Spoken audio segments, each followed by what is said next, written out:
Hello दोस्तों, good evening. आइए शुरू करते हैं। यूपी स्पेशल में हम आपके लिए लाए हैं यूपी पीसीएस, यूपी आरओ और यूपी लेखपाल, यूपीएसआई, यूपीपी आदि एग्ज़ामों के लिए मोस्ट इम्पॉर्टेंट क्वेश्चन जो इन एग्ज़ामों में कभी न कभी पूछे गए हैं या पूछे जाएंगे। तो आप लोग यदि इसकी तैयारी कर रहे हैं तो आप लोग अच्छे से इस सेशन को अटेंड करिएगा। हम आपके लिए इस सेशन को निरंतर बनाए रखेंगे जब तक कि पूरा यूपी स्पेशल ख़त्म नहीं हो जाता।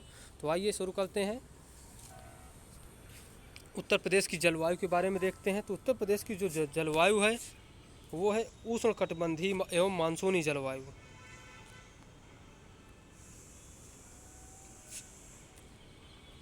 तो उत्तर प्रदेश की जो जलवायु है वो उष्णकटिबंधीय एवं मानसूनी जलवायु है। वहीं सर्वाधिक गर्मी कहाँ पर पड़ती है उत्तर प्रदेश में, और न्यूनतम गर्मी कहाँ पर पड़ती है। तो सर्वाधिक गर्मी आगरा और झांसी में। आगरा सबसे गर्म उत्तर प्रदेश का ज़िला है, वहीं झांसी भी सबसे गर्म है। वहीं न्यूनतम गर्मी जो है बरेली में पड़ती है, बरेली में सबसे कम गर्मी पड़ती है। और देखते हैं सर्वाधिक वर्षा कहाँ पर प्राप्त होती है और सबसे कम वर्षा कहाँ पर प्राप्त होती है। तो सर्वाधिक वर्षा गोरखपुर में प्राप्त होती है, वहीं सब न्यूनतम वर्षा मथुरा में प्राप्त होती है।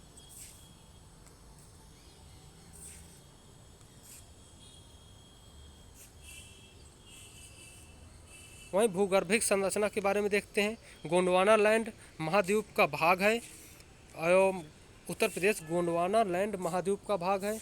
वहीं दक्षिणी पठार इसका विंध्य क्रम की शैलों से निर्मित है।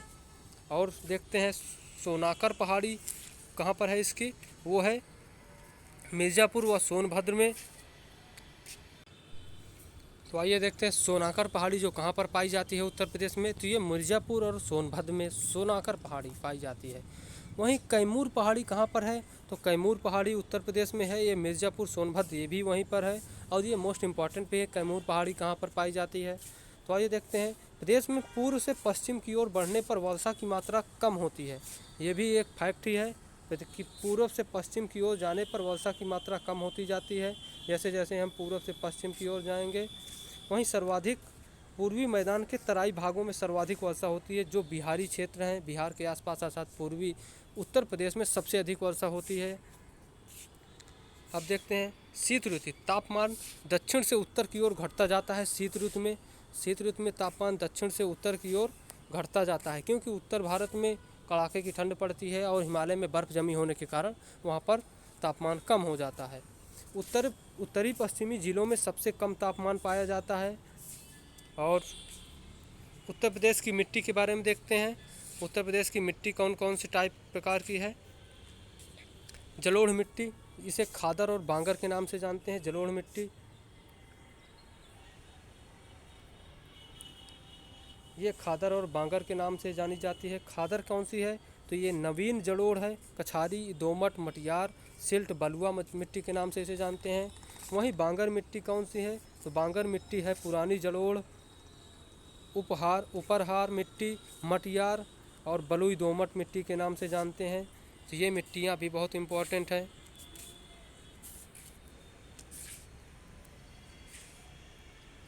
और देखते हैं लवणी व क्षारीय मिट्टी कहाँ पर पाई जाती है। तो लवणी व क्षारीय मिट्टी को कहते क्या हैं, सबसे पहले इसके उपनाम है रेह, कल्लर, बंजर। ये लवणी या क्षारीय मिट्टी है, रेह, कल्लर व बंजर, ऊसर। वहीं बलुई मिट्टी के ऊंचे टीले को क्या बोलते हैं, तो बलुई मिट्टी के जो ऊंचे टीले होते हैं उनको भूड़ बोलते हैं।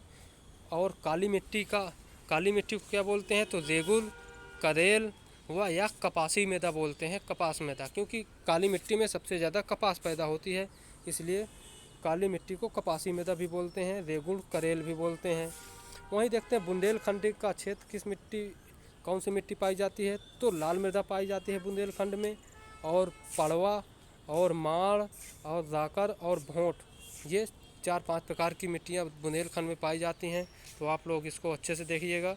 वहीं पूर्वी उत्तर प्रदेश की मिट्टी कैसी है, तो वो है मांट और बंजर। पूर्वी उत्तर प्रदेश की मिट्टी मांट है या बंजर है। वहीं गंगा के पूर्वी मैदान की मिट्टी का क्या है, तो गंगा के पूर्वी मैदान की मिट्टी है सिकता, धनकर, करियल। ये मिट्टी है गंगा के पूर्वी मैदान की। वहीं मृदा अपरदन पश्चिमी वायु अपरदन की अपेक्षा जलीय अपरदन ज़्यादा होता है उत्तर प्रदेश में, ये भी इसका मोस्ट इम्पॉर्टेंट, क्योंकि वायु अपरदन वहाँ ज़्यादा अधिक होता है जहाँ पर रेत अधिक होती है, जैसे राजस्थान, गुजरात। इसलिए उत्तर प्रदेश में मृदा अपरदन नदियों की बाढ़ आने के कारण सबसे अधिक होता है। वहीं परत अपरदन को क्या बोला जाता है, ये एक इम्पॉर्टेंट फैक्ट है। परत अपरदन को किसानों का मौत बोला जाता है, किसानों की मौत। ये एग्जामों में पूछा भी गया है यूपी पीसीएस के। और देखते हैं अवनलिका अपरदन कहाँ पर होता है, तो अधिक ढाल वाले खेतों में होता है अवनलिका अपरदन। तो इसका सबसे प्रभावित जिला है वो है इटावा, सर्वाधिक इटावा में है, क्योंकि आगरा के पास यहाँ पर चंबल आदि नदियाँ जो राजस्थान से होकर यमुना नदी की सहायक नदियाँ बनती हैं, उनमें सबसे अधिक अवनलिका अपरदन होता है। वहीं कृषि के बारे में देखते हैं, तो उत्तर प्रदेश में कुल पारिस्थितिकी क्षेत्र कितने हैं, तो ये 20 क्षेत्र हैं उत्तर प्रदेश में कुल पारिस्थितिकी क्षेत्र। ये मोस्ट इम्पॉर्टेंट है, देख लीजिएगा, क्योंकि ये एग्जामों में पूछे गए हैं। वहीं प्रदेश में कुल कृषि जलवायु क्षेत्र 9 हैं, प्रदेश में कुल कृषि जलवायु क्षेत्र 9 हैं। और प्रदेश में कुल मृदा समूह क्षेत्र कितने हैं, तो मृदा समूह क्षेत्र 8 हैं, मृदा समूह क्षेत्र 8, और कुल पारिस्थितिकी क्षेत्र 20 और कुल कृषि जलवायु क्षेत्र 9। ये मोस्ट इम्पॉर्टेंट तीनों क्वेश्चन हैं, आप लोग इसको अच्छे से देखिएगा। और देखते हैं औसत जोत आकार उत्तर प्रदेश का कितना है, तो औसत जोत आकार उत्तर प्रदेश का 0.7 हेक्टेयर, अर्थात एक हेक्टेयर से भी कम उत्तर प्रदेश का जो औसत जोत आकार है। वहीं शस्य गहनता कितनी है उत्तर प्रदेश की, तो उत्तर प्रदेश की 155.89, ये 2012-13 के आंकड़ों के अनुसार उत्तर प्रदेश की शस्य गहनता 155.89 है। भारत की कुल भूमि का 15% कृषि भूमि उपलब्ध है, भारत की कुल भूमि का 15% कृषि भूमि उपलब्ध है। और 95% भारत जितनी भारत में कुल भूमि पाई जाती है वो उत्तर प्रदेश में 15% है उसका, जो कि कृषि भूमि के लिए उपयुक्त है। अब देखते हैं गेहूँ का गेहूँ उत्तर प्रदेश की सबसे प्रमुख फसल है। ये भी इसका एक इम्पॉर्टेंट फैक्ट है कि गेहूँ उत्तर प्रदेश की सबसे प्रमुख फसल है। सर्वाधिक उत्पादकता होती है इसकी गंगा घाघरा दोआब क्षेत्र में, सर्वाधिक उत्पादकता गंगा घाघरा दोआब क्षेत्र में। वहीं गन्ना दूसरे नंबर पे है इसका। गन्ना राज्य की सर्वाधिक महत्वपूर्ण नकदी फसल है, गंगा उत्तर प्रदेश की सर्वाधिक नकदी फसल है एवं इसे व्यापारिक फसल के नाम में भी जानते हैं।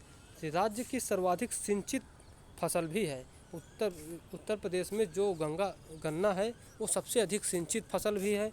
और मेरठ ज़िले का गन्ना सबसे अधिक अच्छा माना जाता है, मेरठ ज़िले का गन्ना सबसे अधिक अच्छा माना जाता है। वहीं अफीम की खेती सर्वाधिक देखते हैं, अफीम की खेती सर्वाधिक बाराबंकी में होती है। और एकमात्र जो फैक्ट्री है अफीम की वो गाजीपुर में है। पटसन जूट प्रदेश में जूट मिलें कानपुर, सहजनवा गोरखपुर। वहीं पटसन जूट कानपुर, सहजनवा गोरखपुर। आम के लिए कौन कौन से स्टेट आम सहारनपुर, मेरठ, स्टेट आम जो है वो सहारनपुर, मेरठ। दशहरी आम मलिहाबादी लखनऊ के लिए फेमस है। वहीं सफ़ेदा और चौसा ये सहारनपुर में सबसे ज़्यादा पैदा होते हैं, सफ़ेदा और चौसा। वहीं रटौल आम ये मेरठ और बागपत में, रटौल आम मेरठ और बागपत में है सबसे ज़्यादा। तो वहीं लंगड़ा वाराणसी के लिए, लंगड़ा किस्म की आम की वो वाराणसी में के लिए फेमस है। तो ये सारी आम की किस्में हैं, आप आम की किस्मों को भी याद रखिएगा कि आम की जो किस्में हैं दशहरी, सफ़ेदा, चौसा, रटौल, लंगड़ा आदि। और जो नवाब ब्रांड वो दशहरी है, चौसा है, लंगड़ा, 3 है नवाब ब्रांडें हैं उत्तर प्रदेश की। निर्यात दशहरी आम का उत्तर प्रदेश निर्यात करता है सबसे अधिक। उत्तर प्रदेश में जो फसल चक्र होता है, पूर्वी उत्तर प्रदेश का जो फसल चक्र होता है वो क्या क्या होता है, तो धान सबसे पहले, फिर मक्का, फिर गेहूँ, 3 प्रकार की फसलें उत्तर प्रदेश के फसल चक्र होती हैं। और देखते हैं आलू के मामले में उत्तर प्रदेश का अन्य प्रदेशों में ताज ब्रांड के नाम से आलू को बेचा जाता है। उत्तर प्रदेश का आलू मेरठ और आगरा आलू के मामले में सबसे अधिक हैं। उत्तर प्रदेश में ताज ब्रांड के नाम से आंध्र प्रदेश में इसको बेचा जाता है। ओके दोस्तों, चलिए मिलते हैं, बाय। Okay, thank you.